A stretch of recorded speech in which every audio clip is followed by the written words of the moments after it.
নমস্কার বন্ধুরা, নবদিগন্ত চ্যানেলের পক্ষ থেকে আপনাদের সকলকে জানাই স্বাগতম।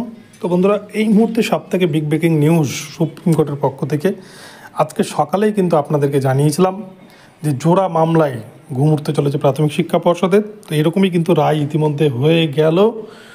তো 20/22 ডিএলএড মামলা এবং এনআইওএস ডিএলএড মামলায় কী রায় দিল মহামান্য সুপ্রিম কোর্ট, আপনাদের সাথে বিস্তারিত এই ভিডিওতে সমস্ত কিছু শেয়ার করতে চলেছি। তবে তার আগে বলি, যারা প্রথমবার চ্যানেলটি দেখছেন, যারা এখনও চ্যানেলটিকে সাবস্ক্রাইব করেনি, এই ধরনের আপডেট সবার আগে সর্বপ্রথম পেতে অবশ্যই চ্যানেলটিকে সাবস্ক্রাইব করে দেবেন। তো চলুন আমরা মূল পর্বে ফিরে যাই এবং ওই সম্পর্কে বিস্তারিত আপডেট দেখে নিই। তো প্রথমেই বলি বন্ধুরা, আজকে দুটি মামলা ছিল মহামান্য সুপ্রিম কোর্টে। আপনারা দেখছেন গতকালকে থেকে কিন্তু সুপ্রিম কোর্ট রাজ্যের বিরুদ্ধে একের পর এক রায় দিয়ে যাচ্ছে। গতকাল 26,000 চাকরি বাতিল মামলা হয়েছে, আজকে কিন্তু 20/22 মামলায় 20/22 ডিএলএডরা জিতে গেল এবং এনআইওএস ডিএলএডরাও কিন্তু জিতে গেল। তো দুটো বিষয়ে গ্রাউন্ড সম্পর্কে আপনাদের জানাবো। তো প্রথমেই বলি 20/22 ডিএলএড মামলা। 20/22 ডিএলএড মামলা আপনারা জানেন, সৌমেন পাল ভার্সেস শ্রাবণী নায়কের যে মামলা, এই মামলায় প্রাথমিক শিক্ষা পর্ষদের ফল ছিল তারা যথারীতি সময় মতো নির্ধারিত সময়ে তারা রেজাল্ট দিতে পারেনি, পরীক্ষা নিতে পারেনি। সেই ফলের জন্য ক্যান্ডিডেটরা কেন সাফার করবে, এটাই ছিল ক্যান্ডিডেটদের মূল দাবি।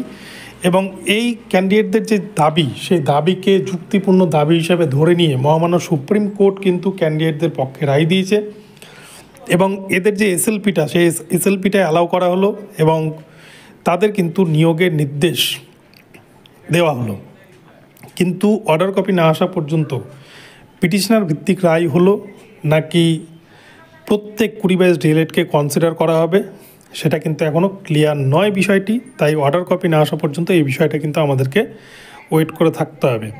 এবং তার সাথে সাথে আরও একটি বিষয়, 20/22 ডিএলএডদের জন্য একটা কিন্তু নির্দিষ্ট সিট রেখেছিল প্রাথমিক শিক্ষা পর্ষদ, 2000 মতো সিট। সেই সিটে কিন্তু মেধার ভিত্তিতে নিয়োগ হবে নাকি পিটিশনের ভিত্তিতে হবে, সেটা কিন্তু অর্ডার কপি আসলে আমরা ক্লিয়ার করে বলতে পারবো। এবার আসছি এনআইওএস ডিএলএডদের বিষয়। এনআইওএস ডিএলএডদের যে মামলা ছিল, সেই মামলাতেও কিন্তু এনআইওএস ডিএলএডরা জিতে গেছে। 11,765-তে 90 দিনের মধ্যে এনআইওএস ডিএলএডদেরকে কিন্তু নিয়োগ করতে হবে প্রাথমিক শিক্ষা পর্ষদকে। কি করে নিয়োগ হবে, রিপ্যানেল হবে নাকি সুপার নিউমেরারি পোস্ট ক্রিয়েট করে নিয়োগ হবে, এই বিষয়টা কিন্তু এখনও ক্লিয়ার নয়। তবে অর্ডার কপি আসলে এই বিষয়গুলি সমস্ত কিছু ক্লিয়ার করে আপনাদের জন্য ভিডিও নিয়ে আসব। এখন সুপ্রিম কোর্টের তরফ থেকে এইটুকুটাই খবর, এই খবরটা পেয়ে আপনাদের জন্য ভিডিওটি বানাচ্ছি। তো ভিডিওটি ভালো লাগলে অবশ্যই চ্যানেলটিকে সাবস্ক্রাইব করবেন। আজকে প্রথমেই বলেছিলাম সকালেই জোড়া মামলায় প্রাথমিক শিক্ষা পর্ষদে ঘুমুড়তে চলেছে এবং এই জোড়া মামলায় কিন্তু প্রাথমিক শিক্ষা পর্ষদ এক প্রকার কিন্তু চাপে পড়ে গেল। কি করে নিয়োগ দেবে তারা, এটাই কিন্তু একটা বড় প্রশ্ন। তো দেখা যাক শেষ পর্যন্ত। এবং এর পাশাপাশি এনআইওএস ডিএলএডদের হাত ধরেই কিন্তু বিএডরাও ফিরছে 11,765 প্যানেলে আগামীতে। তো বন্ধুরা, এখন এই পর্যন্ত রইল। ভিডিওটি ভালো লাগলে চ্যানেলকে সাবস্ক্রাইব করে দেবেন। দেখা হচ্ছে পরবর্তী ভিডিওতে। ধন্যবাদ।